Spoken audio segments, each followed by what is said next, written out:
Hello guys, welcome back to my channel Riyaz education hub और मेरा नाम है रिया तिवारी।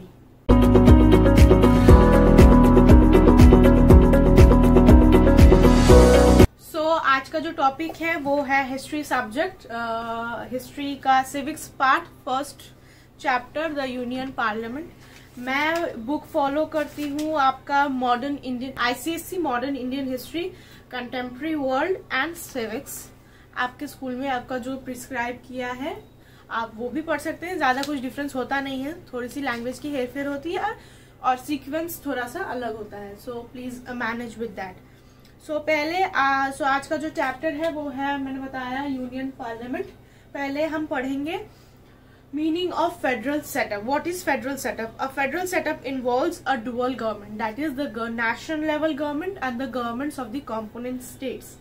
सो इसका मतलब होता है, it means that there is a clear distribution of powers between the legislative, executive and judiciary. ये 1 मार्क का क्वेश्चन आ सकता है। Please learn this definitions. अब इम्पोर्टेंस क्या है फेडरल सेटअप की? इम्पोर्टेंस क्या है? क्यों फेडरल सेटअप होना चाहिए? क्यों दो गवर्नमेंट्स होने चाहिए? क्यों डुअल गवर्नमेंट होना चाहिए? So in a country where the people follow different races, different customs, अलग अलग तरह के जाति पाति होते हैं, सो लैंग्वेज अलग होती है, तो फेडरेशन ही एक ऐसा रास्ता दिखता है जो दोनों को, मतलब सभी को साथ लेके चल सकता है, उनको यूनाइट कर सकता है। ठीक, इसीलिए फेडरल सेटअप हमारे देश में किया गया है। नाउ तो ये हमारा हो गया। अब फेडरल सेटअप के फीचर्स क्या है? पहला फीचर है dual government, that is 2 sets of political entities. We find in India 2 sets of authority, the government of the whole country, the union government, and the government of the component units called the state government. जैसे मध्य प्रदेश हुआ, waste Bengal हुआ, महाराष्ट्र हुआ, तो ऐसे हो सकते हैं। Then second feature is division of powers. There is a division of legislative, administrative and financial powers between the union government and the state governments. The subject of national importance such as defense हुआ, current affairs हुआ, currency हुआ, so ये सब आता है national government के under. और वही जो लोकल एंटिटीज होते हैं, जैसे पुलिस, जो लोकल इम्पोर्टेंस होते हैं, जो पुलिस हुआ, हेल्थ केयर हुआ, एजुकेशन हुआ, ये आता है आपका स्टेट के अंदर। अब आते हैं हम सुप्रीमेसी ऑफ द कॉन्स्टिट्यूशन, जो कि थर्ड फीचर है। The center and the state derive their authority from the constitution. वो constitution से अपना authority लेते हैं, अपनी power लेते हैं। Therefore, the state governments are by and large dependent of the control of the state government in the spheres of assigned to them by the constitution. उसके बाद आता है Supreme Court is the final interpreter and guardian of the constitution. If the center and states go beyond their limits, the functioning of a federal system becomes difficult. Only a Supreme Court can settle these disputes between Government of India and the states, or between states themselves. So this is why the Supreme Court is called the final interpreter of the Constitution. So ये fourth point बहुत ही important है। आप अगर आप मेरी राय लेना चाहेंगे तो आप चारों पॉइंट ही अच्छे से याद करने की जरूरत नहीं है। आप अगर समझ लेंगे तो उसे आप अपनी भाषा में भी लिख सकते हैं। हाँ, कुछ वर्ड्स है जिसे आप चेंज नहीं कर सकते, जैसे फाइनेंशियल हुआ, एडमिनिस्ट्रेटिव हुआ, लेजिस्लेटिव हुआ, इंटरप्रेटर हुआ। तो ये सारे कीवर्ड्स है जो आपको याद रखने पड़ेंगे, ये ही आपको एग्जाम में लिखना है, जिससे आपको मार्क्स मिलेगी। अब आते हैं a federation with a strong central government. Some of the features are as follows. Parliament has a very wide scope of legislation. Under certain circumstances, the Parliament can make laws with respect to those matters which are enumerated in the state list. Normally, central interfere नहीं करती है जो state list में होता है, लेकिन कुछ ऐसे cases हैं जिसमें वो करती है, जैसे emergency हुआ, वो proclamation of emergency, the Parliament can legislate on subjects mentioned in the state list. Then हुआ consequences of the imposition of president rules are that legislative assembly of the state may be dissolved for a certain period of time or suspended in case that powers of the state legislature shall be exercised by the parliament. उसके बाद आता है तीसरा point, parliament can alter the boundaries of a state in order to form a new state, जैसे अभी 2013 में I think Telangana form हुआ। सो ऐसे वो चेंजेस कर सकता है। So now we will start the Lok Sabha और the house of the people. So main constituents of the Indian parliament क्या होती है?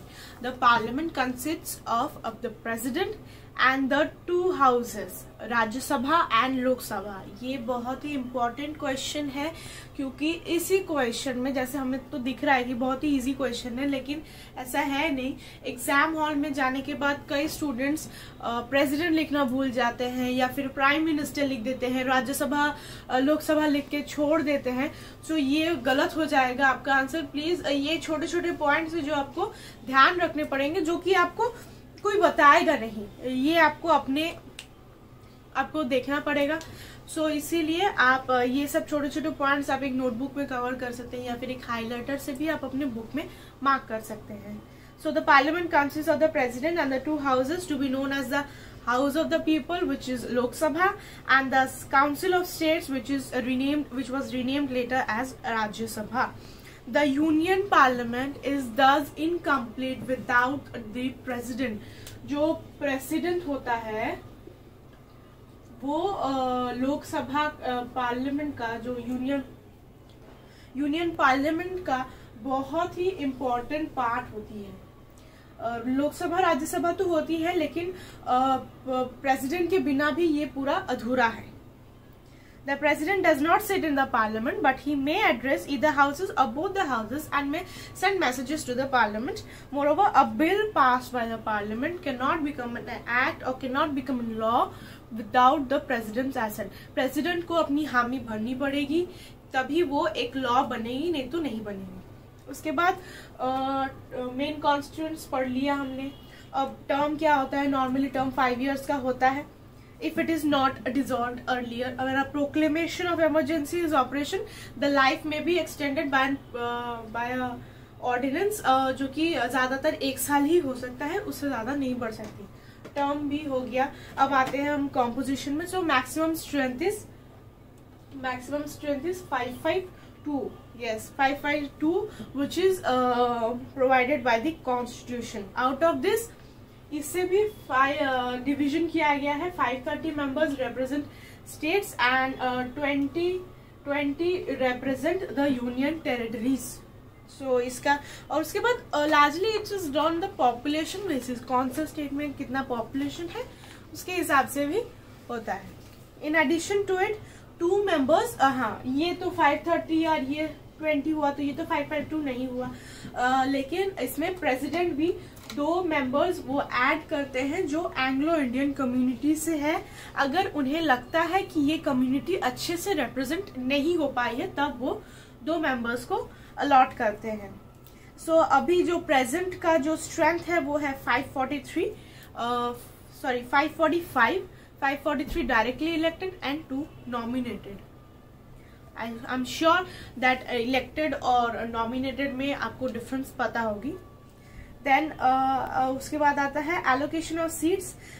जैसे कि मैंने बताया, the allotment of members of the state is रफली ऑन द पॉपुलेशन बेसिस। जितना पॉपुलेशन जितना ज्यादा, उतना, जैसे उत्तर प्रदेश का ज्यादा होगा, अंडमान का कम होगा, क्योंकि वो एक यूनियन टेरिटरी है। उसके बाद उसका एरिया भी छोटा है। उसके बाद आपके बुक में भी आई सपोज होगा, मेरे बुक में है। सो ये ज्यादातर पॉपुलेशन बेसिस में होती है। फिर कुछ सीट्स रिजर्व की जाती है, जैसे ओबीसीज हुआ, देन शेड्यूल कास्ट हुआ, शेड्यूल ट्राइब्स हुआ, तो इसके लिए रिजर्व भी की जाती है। उसके बाद आता है हमारा universal adult franchise. What is universal adult franchise? ये आपको पता होगी, फिर भी मैं बता देती हूँ। The every person who has attend the age of 18 years is entitled to vote provided he is otherwise not qualified. ये होता है उसका डेफिनेशन। मतलब जो भारतीय नागरिक 18 साल से ऊपर है, वो वोट देने के काबिल है, और वो ही वोट देता है। Parliamentary constituencies at present of the Lok Sabha are 543 single member constituencies. The candidate obtaining the largest number of votes, irrespective of the percentage of vote he acquires, he is declared elected. हमने अब term तो पढ़ लिया, अब हम composition भी हमने पढ़ लिया। अब आते हैं क्वालिफिकेशन में। एक लोकसभा के मेंबर होने में हमें क्या क्या क्वालिफिकेशन लगती है, क्या क्या रिक्वायरमेंट्स है, किस रिक्वायरमेंट्स की बेसिस पे हम एलिजिबल होते हैं। पहला है जो कि सभी रिक्वायरमेंट्स में होती है, must be a citizen of India, Bharat का नागरिक होनी चाहिए। Must not less than be 25 years of age, 25 years आपका मिनिमम है, उसके नीचे अगर आप होते हैं तो आप एलिजिबल नहीं है। Then must possess such other qualification as may be prescribed under any law made by Parliament. A person shall not be qualified to be elected for a seat in the Lok Sabha unless he is a registered voter in any of the parliamentary constituencies। एक registered voter होना चाहिए कोई भी parliamentary constituency, कोई भी states से, कोई भी जगह से, कोई भी constituency से। उसके बाद डिस्क्वालिफिकेशंस भी आते हैं, क्वालिफिकेशंस के साथ साथ डिस्क्वालिफिकेशंस भी आते हैं। कैसे वो डिस्क्वालीफाई हो सकता है? If one holds an office of profit under the government of India और एनी स्टेट, अगर कोई भी गवर्नमेंट सर्विस में वो ऑलरेडी एंटाइटल है, मतलब ऑलरेडी एंगेज्ड है, ऑलरेडी वो काम कर रहा है, सो गवर्नमेंट के अंदर उसे नहीं होना है। Then if a person is of unsound mind and stands so declared by a competent court, if his mind is not eligible, वो उसका माइंड ठीक से काम नहीं करता है, तब मतलब मानसिक बीमारी जो बोलते हैं mentally। Then if one is an indischarged solvent, if has ceased to be a citizen of India, मतलब वो जो भारतीय का नागरिक नहीं है, सीज हो गया है वो। If one is disqualified under any law made by parliament, no person shall be a member of both houses of parliament at the same time। वो राज्यसभा और लोकसभा का मेंबर एक साथ नहीं हो सकता है। Neither can a person be a member of both parliament and a house of the legislature of a state। वो स्टेट लेजिस्लेचर और लोकसभा या फिर राज्यसभा का भी एक साथ नहीं हो सकता। अब आते हैं एक्सपल्शन में। Both houses of India parliament have the power to expel a member whose conduct damage the dignity of a house. अगर कोई भी तरह का अभी लगता है कि कोई मेंबर ने हाउस के डिग्निटी को ठेस पहुंचाने की कोशिश की है, तो वो उसे एक्सपॉल भी कर सकते हैं। अब क्वालिफिकेशंस भी हो गया। अब आता है जब वो इलेक्ट हो जाता है, उसके बाद आती है ओथ और the affirmation. Every member of the Lok Sabha of the Rajya Sabha shall before taking his seat makes an oath or takes an affirmation that पहला है he will bear true faith and allegiance to the Constitution of India, will uphold the sovereignty and integrity of India and will faithfully discharge upon the duty which is assigned। अपनी जो कर्तव्य है वो पूरी निष्ठा से वो निभाएगा। ये सब सारे पॉइंट्स आपको भी याद कर लेने हैं, क्या क्या आता है ओथ में, क्या क्या आता है कॉम्पोजिशन में, क्या क्या आता है, फिर टर्म में क्या क्या होता है। सो ये सब चीजें आपको याद कर लेनी, ज्यादा डिफिकल्ट नहीं होती है, बहुत ही इजी चैप्टर है। वेकेशन ऑफ, उसके बाद आता है वेकेशन ऑफ सीट्स। ओथ हो गया। अब आते हैं वेकेशन ऑफ सीट्स। कोई भी सीट लोकसभा में कैसे वेकेंट होती है। If a member resigns his seat by writing to the speaker और the chairman, as the case में भी राज्यसभा का हुआ तो चेयरमैन हुआ और लोकसभा का हुआ तो स्पीकर होता है। If a member is without permission of the house absent from all meetings for a period of 60 days, consecutive 60 days। If a member becomes subject to any of the disqualification laid down in the Constitution or an Act of Parliament or on ground of defection भी। अब vacation of seats भी हो गया। अब हम आते हैं क्वोरम में। क्वोरम क्या होता है? Quorum is the minimum number of members required to be present before a meeting is allowed to begin. So अब क्वोरम अगर एक मीटिंग हो रही है, अगर उसमें सफिशिएंट अमाउंट ऑफ मेंबर्स नहीं होते हैं तो मीटिंग होने की कोई प्रॉफिट नहीं होती है, कोई भी लाभ नहीं होता है। इसीलिए क्वोरम डिसाइड किया गया है। अगर क्वोरम नहीं होता है तो वो मीटिंग स्टार्ट नहीं होती। अब क्वोरम कितनी है? 1/10 of the total, I think no 1/10 of the total members of total number of members. This includes the speaker of the person who is sitting on the chair, who presides over the meeting. Thus, at least 55 members should be present at a meeting before it is allowed to. उसके बाद आता है salary and allowances of the ministers, जो कि ज्यादा जरूरत नहीं है इसलिए मैं उसको नहीं पढ़ाऊंगी.